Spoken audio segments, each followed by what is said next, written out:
बिस्मिल्लाहिर्रहमानिर्रहीम।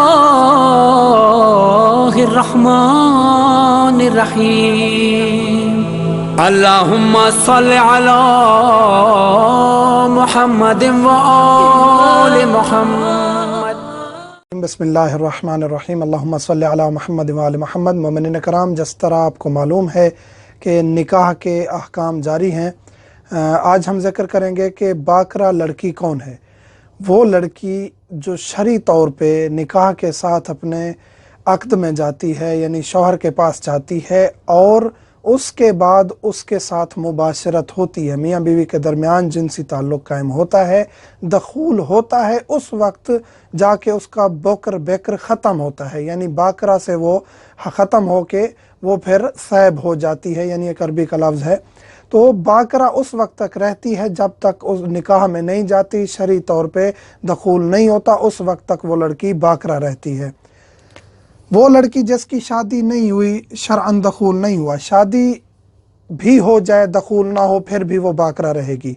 शादी होती है, खुदा न खास्ता मियाँ बीवी के दरमियान अलहदगी हो जाती है, किसी भी वजह से खुदा न खास्ता शौहर फौत हो जाता है या उनका मामला दुरुस्त नहीं होता निकाह के बाद, रुखसती के बाद, निकाह के बाद या रुखसती के बाद, और वो जमा नहीं होता, मुबाशरत नहीं होती, दखूल नहीं होता और उससे पहले अलहदा हो जाते हैं, तब तक भी वो बाकरा ही होती है और बाकरा के हुक्म में आती है।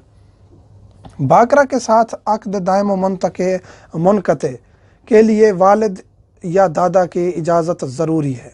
बाकरा लड़की जो हम जिक्र कर चुके हैं, यानी दखूल नहीं हुआ शरई तौर पे, तो बाप और दादा दोनों में से किसी एक की इजाज़त ज़रूरी है उस लड़की की शादी के लिए।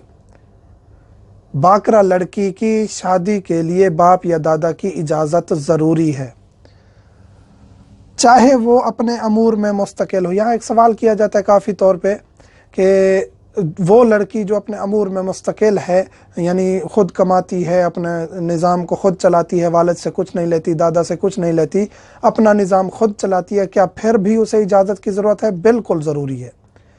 आयतुल्लाह सैयद अली सिस्तानी और दीगर अक्सर मराज उज़ाम कहते हैं कि फिर भी उसके वालिद की इजाज़त या दादा की इजाज़त ज़रूरी है एहतियातन। बाज़ मराज उज़ाम इजाज़त देते हैं कि अगर वो अपने अमूर में मुस्तकिल है, अपना निज़ाम ख़ुद चला रही है, तो फिर उसको किसी की इजाज़त की ज़रूरत नहीं है और वो ख़ुद अपना निकाह कर सकती है किसी भी मर्द के साथ।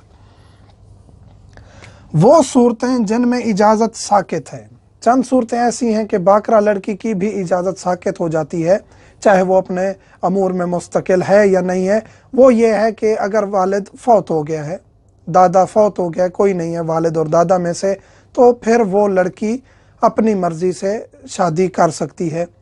वालिद या दादा अलहदा हो गए हैं, लड़की को, उसकी वालदा को, यानी अपनी फैमिली को छोड़ चुके हैं कि हमारा इनसे कोई वास्ता ताल्लुक़ नहीं है, कोई और उनकी कफ़ालत कर रहा है, तो फिर भी इजाज़त साकित हो जाती है, यानी उनकी कता ताल्लुक़ ही है। किसी भी लिहाज से वो अपनी बच्ची को अपनी बच्ची नहीं समझता, ना हक़ देता है, ना वालिद अपने आप को उसका वालिद कहता है, अलहदा हो जाता है, तो फिर भी इजाज़त की ज़रूरत नहीं है।